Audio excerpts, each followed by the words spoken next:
evening. My name is Brianna Jordan. And my name is Gideon Piccolo Sarah. And this is You Don't Have to Believe Me. Today's episode is about how the U.S. government destroyed the Black Panther Party because they were leading a world revolution to free the oppressed from American imperialism. We have heard on several documentaries such as Power to the People and BET's American Gangster series how J. Edgar Hoover and the COINTELPRO destroyed the Black Panther Party. In this episode, we will tell you just how the United States government agency did it and were able to do it, and how it affects you and I as citizens to this very day. A lot of people may not realize that the Black Panthers were not just for one race, they were for all races.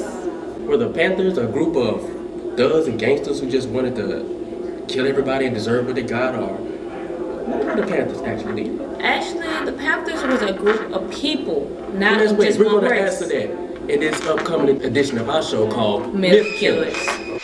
Myth 1. The Black Panthers were a black version of the Ku Klux Klan who wanted to kill all white people. You don't have to believe me. Listen to what Fred Hampton had to say on the topic of were the Black Panthers a black version of the KKK who wanted to kill all white people. Tell them, Fred. The men and Puerto Rican people of poor people of all descents, they had them caught up in movements based on racism when the Black Panther Party stood up and said that we don't care what anybody says. We don't think you fight fire with fire fists, we think you fight fire with water fists. We're going to fight racism, not with racism, but we're going to fight it with solidarity. We said we're not going to fight capitalism with black capitalism, but we're going to fight it with socialism.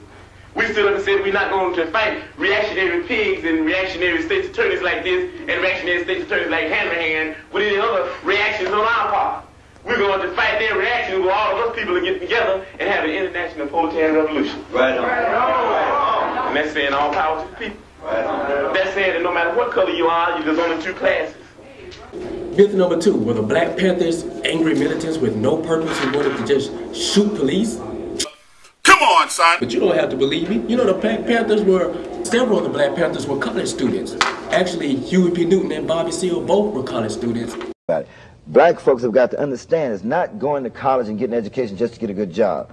Black folks got to understand it. Even if you go to college, a lot of young brothers, I ain't going to college, ain't no jobs, no way. That's not the point. That's your slave mentality, young black brother who refused to go to college, young black sister who refused to go to college. It's about whether it's not in the job. I'd rather see 2 million black people trying to enroll in college and getting out, and if there wasn't no jobs, the education you got will allow you to organize and wage revolution in this country to make sure you change and take control over more political institutions. Myth number 3. Did the Black Panther offer any contribution to the civil rights? Our human rights struggle.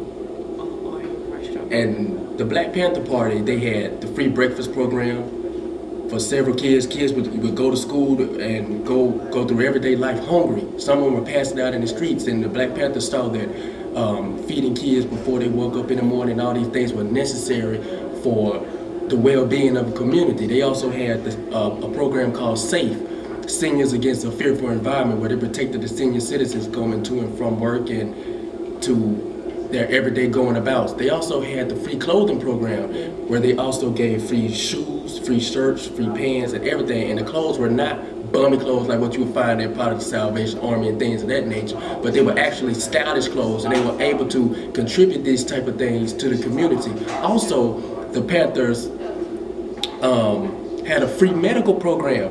Actually, exactly what Obama is trying to start today, the Black Panthers had implemented long time ago. Listen to what Bobby Rush had to say about the free medical program. We saw the basic need for free medical service, and we worked hard and worked over long periods of time in order to make that a reality. Now, up to this day in the black community, you have doctors there who are more concerned with private wealth rather than public health. The concept behind the medical center is that we would take the profit out of the medical profession. Our medical center is a direct result of the basic need in the black community for free medical service.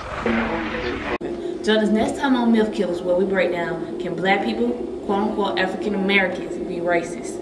Quote-unquote, yeah, so-called African American. Can we? Yes, we can. Hell no. Yes, the hell we can. How you gonna be racist and you black and you black? don't have, okay, we're not racist. I got a white biased. side and a black side, nigga. That don't mean you're not racist. White people have the ones. No, they don't. But yo, we gonna talk later on Myth Killers.